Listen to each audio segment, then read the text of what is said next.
Halo teman-teman Suara Juventini, balik lagi di setiap minggunya bersama channel untuk Juventini, channel yang paling ditunggu-tunggu menurut gua.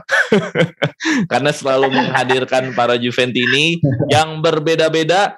Pasti selalu ada yang baru menonton di channel ini. Channel ini adalah channel buat diskusi, buat ngobrol-ngobrol, buat cuap-cuap sesama Juventini. Karena biasanya yang ngomongin bola, rata-rata pengamat bola, wartawan, jurnalis, dan segala macamnya. Tapi kali ini yang berbicara tentang Juventus adalah Juventini. Itu ada hari ini kita ngundang yang seperti biasa yang sering tampil di Suara Juventini. Ada bro, siapa lagi yang di Purwakarta? Halo, gue Ayas. Oke, karena selalu ada penonton baru, siapa tahu kita nggak ada yang belum kenal sama kita. Dan gue sendiri Jeki, gue sendiri yang membawakan tema malam ini adalah nama gue Jeki. Dan satu lagi Juventini juga, ini luar biasa, jauh sekali pakai jersey warna hijau tahun 2015 nih kalau nggak salah. 2015. Yoi, kenalkan diri dulu dengan Mas siapa? Halo, selamat malam. Gue Daryl. Gue sekarang lagi ada di Klaten. Oke, Mas Daryl di Klaten. Enaknya Zoom ini gini, kita bisa menjangkau para Juventini yang ada di mana aja. Iya. Tapi Klaten aman ya? Hujan nggak? Apa di Jakarta? Untungnya malam ini Klaten tuh nggak hujan. Biasanya gitu. Tiap malam tuh hujan angin. Untung. Oh iya. Mudah-mudahan ada juga nanti penonton atau pendengar dari Suara Juventini dari sesama Klaten biar diwakili oleh Mas Daryl. Oke, kita langsung aja ke materi. Materi ini kita banyak ya ngomongin review, ngomongin preview. Kita langsung lihat di slide pertama. Slide pertama kita ini sebenarnya bukan sesuatu yang harus kita bahas. Ini cuman kalimat pembuka aja lah, greeting aja lah. Ini dari Lapo Elkan. Lapo Elkan itu masih satu family sama Agnelli, sepupuan. Ya.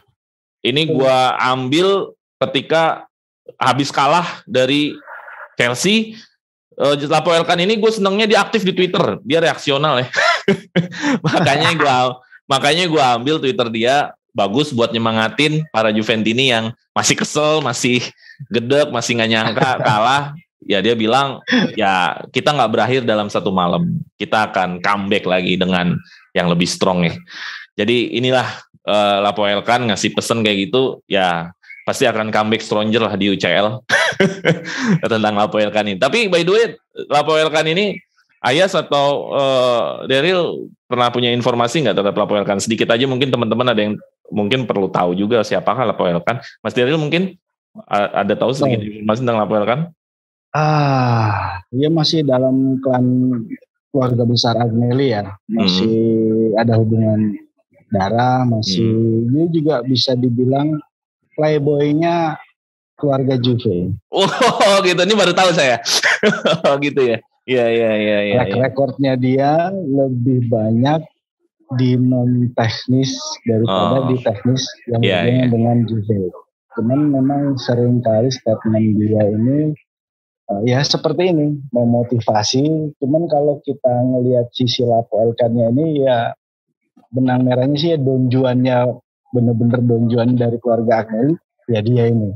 Oke, iya.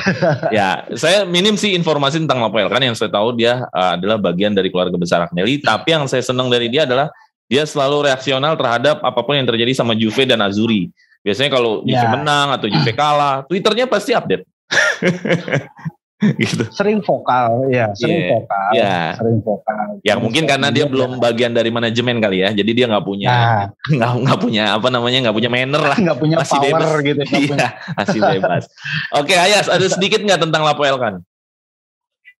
Lapo Elkan orang yang gue pengen dia megang Juve. Wih, megang nih gimana nih? Presiden, wakil presiden? Dalam artian presiden ya. Oh presiden. Tadi disebutin sama Bang Daryl bahwasanya Lapo Elkan dibilang Don Juan. Betul, bahwasanya Lapo Elkan buat gua orang yang tahu betul apa itu Juve. Artian dia memang dari klan Agnelli, dari jalur ibu. Dia dari jalur ibu, bukan dari jalur bapak. Bapaknya klannya Elkan, ibunya klan Agnelli. Makanya memang agak berat untuk melengsarkan Andre Agnelli sekarang. Tapi kalau memang ada satu orang yang berhak duduk jadi presiden Juve, gue lebih senang Lapo Elkan. Kenapa? Bisa dibilang dia ultrasnya atau orang yang benar-benar jiwanya itu untuk Juve. Saat sakit, saat kalah, dia akan merasakan sakitnya. Dan juga tentunya sebagaimana kita lihat Twitternya dia mengatakan malam yang menyakitkan. Gua ambil kesimpulan dari sini, jiwanya ini kalah pun menyakiti dia gitu loh.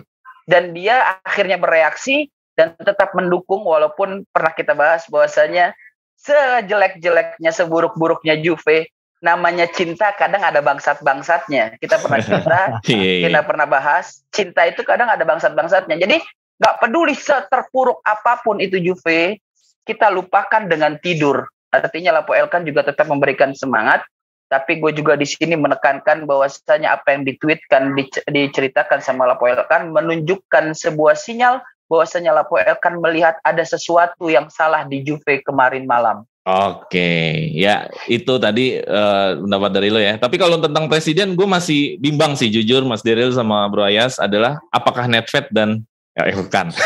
Tapi kita nggak usah bahas itu. Butuh tema sendiri. Kalau gue itu masih bingung.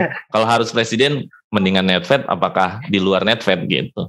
Oke, kita lanjut ke review sebentar tentang UCL nih ya.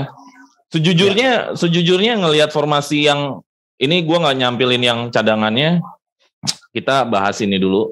Sejujurnya gue ngelihat 4-0 ini kaget ya. Kalaupun harus kalah harusnya nggak 4-0 kalau gue pribadi. Dan kagetnya adalah kok bisa ya 4 di pemain tengah itu pemain tengah semua. McKennie main di kanan. Jadi gue ngerasa ini kayak dilepas pertandingannya, tapi gue kaget kalau ini kalahnya 4-0. Mungkin kalau kalah ya oke lah kalah, karena ini dilepas pertandingannya, pengen nyiapin buat Serie A, harusnya sih 1-0, 2-0. Pandangan gue sih seperti itu. Pandangan lo, Yas? Ya, gue jujur sih kecewa dengan apa yang terjadi di kemarin lusa itu. Gue melihat sebagian pemain Juve itu masih belum benar-benar tahu arti dalam memakai seragam sakralnya Juve gitu. Jadi apa yang terjadi kemarin lusa itu buat gue menyakitkan, apalagi bagi orang-orang yang nonton langsung, yang sudah mengorbankan waktunya jauh-jauh perjalanan jauh ke mana, ke London dari Italia. Buat gue banyak pemain Juve yang memang sudah nggak layak untuk berseragam Juve, di mana mereka nggak tahu arti dalam yang namanya bertempur berseragam sakralnya Juve. Lebih ke belakangan ini kita dilanda dengan modern football ya, di mana banyaknya klub-klub klasik yang tadinya klasik mulai merambah kepada modern football, yang di mana orientasinya selalu bisnis dan bisnis. Akhirnya kita melihat mulai berkurang apa itu grinta Juve, apa itu semangat Juve, apa itu bermain dengan hati orang yang memiliki tahu arti pentingnya berseragam Juve. Gue lihat banyak yang gak layak saat apa yang terjadi di lapangan. Saat kita butuh 11 singa, tapi yang kita dapati cuma beberapa orang saja yang tahu arti berseragam Juve. Itu aja sih. Oke. Kecewa gue jujur. Tadi Ayas lebih ke prinsip ya, bahwa pemain Juve kehilangan prinsip grintanya ya, identitas ya, berarti identitas ya. Identitas. Nah, Mas Daryl lihat apa? Kalau secara teknis di sini ratingnya, ini gue ngambil dari WhoScore. Rating tuh banyak macam-macam, tapi gue ambil lah satu sampel aja lah dari WhoScore.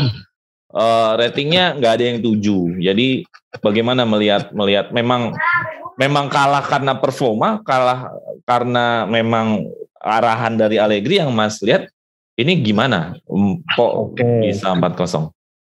Kalau gue sih ngelihatnya, kalau dilihat dari formasi ini salah satu blunder terbaiknya Allegri. Oh gitu. Oke, karena dia pakai 4 tipikal gelandang yang nyaris sama semuanya. Oke.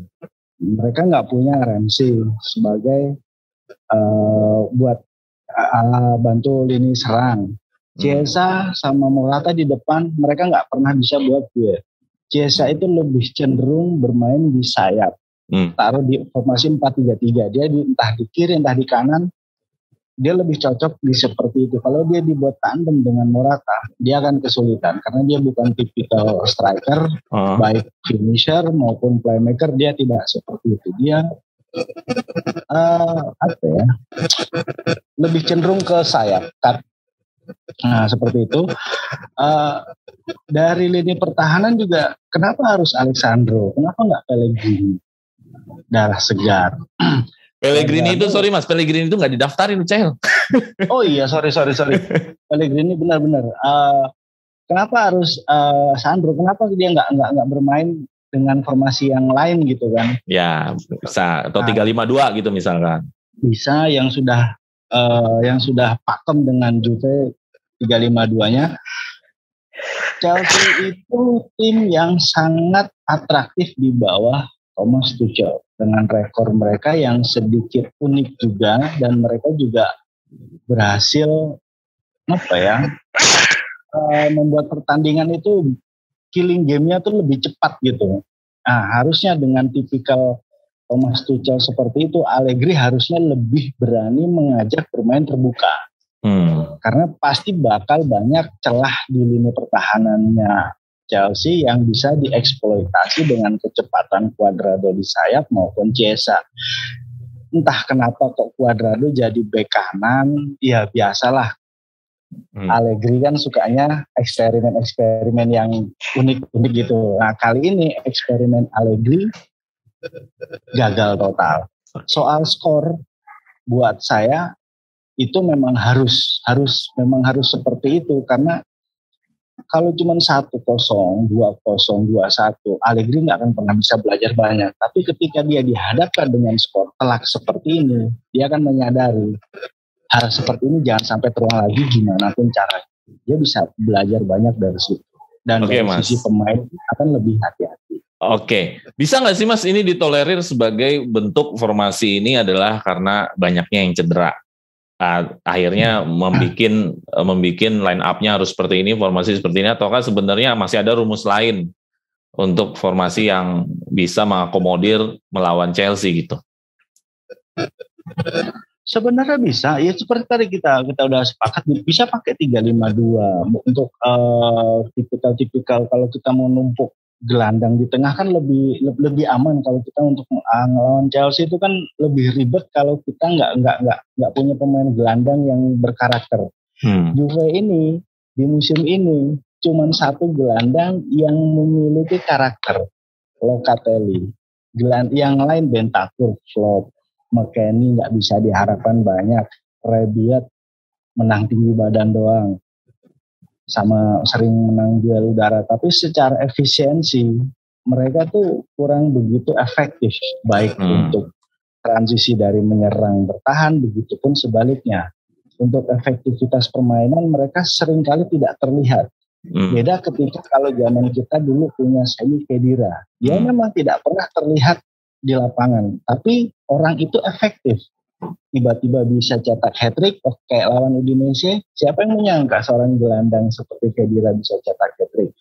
Dia bisa menekan sisi gelandang pertahanan lawan, dia bisa membantu pertahanan. Itu kan hal-hal seperti itu yang dibutuhkan oleh Juve. Jadi seperti itu. Jadi bukan cuma sekedar kita punya Bentancur, kita punya Rebiot. Jadi ada isu tentang performa juga ya. Ya, performa. Jadi ya seperti tadi Bung Ais bilang, banyak yang mereka tidak memahami apa arti seragam. Iya, identitas yang kurang. Seperti itu. Ya, betul. Oke, kita jangan berlama-lama membahas tentang kekalahan karena nggak enak bahas tentang kekalahan, kita skip aja. Gue cuma pengen tahu aja respon para Juventini seperti apa melihat kekalahan.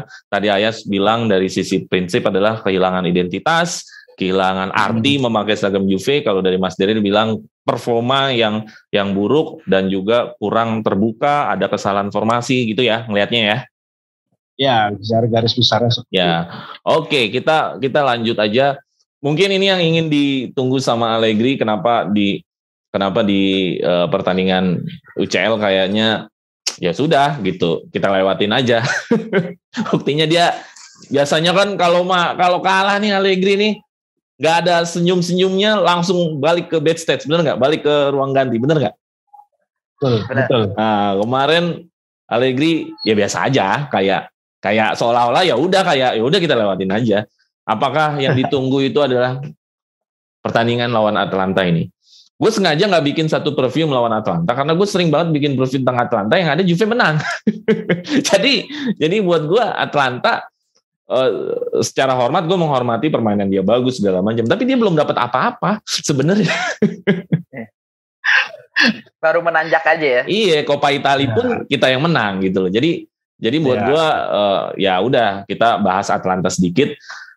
Gini ada data head to head 3 musim terakhir aja kan kita sepakat dulu ya, Atlanta itu kan baru bergerak bikin heboh ini 4 musim ke belakang ya, bener nggak? Nah, betul. Artinya sebelum 4 musim ke belakang ya nggak seheboh inilah, sampai semifinal UCL, sampai punya permainan atraktif menang 5-0, ya nggak atraktif itulah ya. Nah, ini Atlanta lagi bagus-bagusnya aja, head to head-nya aja masih menang Juve. Ya, 2018 Juve nggak ada kalah sama Atlanta. 2019-2020 Juve nggak ada kalah sama Atlanta. Pas Pirlo emang ada kalah sama Atlanta. Ya, tapi final Coppa aja masih menang. Di mana Atlanta itu punya kesempatan untuk dapat tropinya dia di era modern ya. Jadi tetap aja masih Juve yang unggul. Nah itu yang gue dari Atlanta. Kalau lu melihatnya pertandingan nanti seperti apa dan apa gambaran lu tentang menghadapi Atlanta dari Mas Daryl deh? Oke. Atlanta itu buat gue sih tim yang tricky. Nah, begini maksudnya. Kadang kalau permainan dia lagi bagus, dia akan lebih mengesankan. Tapi kalau biasa aja, ya kayak tim-tim papan tengah.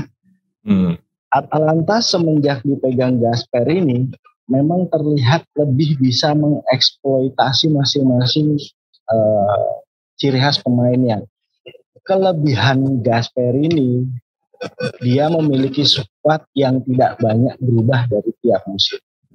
Paling hanya berubah 1-2 di pemain intinya. Overall, Gasperini lebih mudah menyatukan pemain-pemain yang sudah jadi. Hanya kekurangannya di pola sana, pola sini. Kelebihan dari Atalantanya Gasperini seperti itu. Memang musim lalu kita sempat kalah sama Atlanta 1-0 di laga away, tapi bisa kita balas di laga final. Atlanta tidak terbiasa dengan atmosfer final. Mungkin bisa dibilang ini adalah final pertama mereka di era modern. Iya. Nah, mereka tidak terbiasa di partai final gugup. Juve menang 2-1 pun itu saya melihatnya bukan permainan yang bagus. Itu mental pemainnya aja yang masing-masing individu yang bisa menunjukkan Atalanta. Ya itu golnya Kulusevski itu yang golin. Nah, tapi secara permainan sangat mengkhawatirkan pada saat pertandingan final kemarin itu. Jadi nggak bisa killing the game dengan cepat. Oke.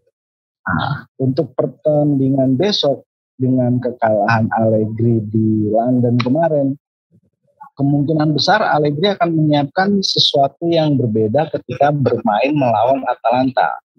Saya berharapnya sih ya, dia akan mengistirahatkan semua gelandang yang kemarin bermain di starting 11, mulai memberikan waktu yang lebih kepada yang selama ini duduk di bench. Kita kasih aja yang kalau perlu si kayak Jorge suruh main yang buat ngisi pos lini depan, karena Moiskan juga nggak bisa diharapkan. Dybala kondisinya masih 50-50. Chiesa pasti ada efek kelelahan. Beruntun bermain bersama tim nasional, terus kemarin di London, terus sekarang ini. Takutnya terjadi sesuatu lah. Entah cedera ringan, entah cedera berat. Paling tidak dengan rotasi pemain yang baik dari Allegri. Kalau Allegri sih saya percaya dia rotasinya bagus, cuman kadang blundernya di skema formasinya. Oke. Nah, dia kadang tidak bisa mempertahankan tim.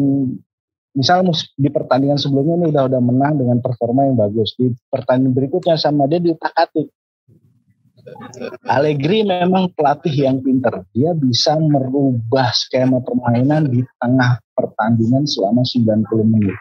Jadi dia mengerti, dia bisa membaca situasi berarti ya. Iya, itu salah satu kehebatan dari Allegri yang tidak dimiliki oleh pelatih di Italia saat ini secara keseluruhan. Oke. Kenapa saya berani bilang seperti itu? Kita sebut aja contoh Conte. Conte tidak bisa merubah permainan, dia hanya bisa memotivasi pemain.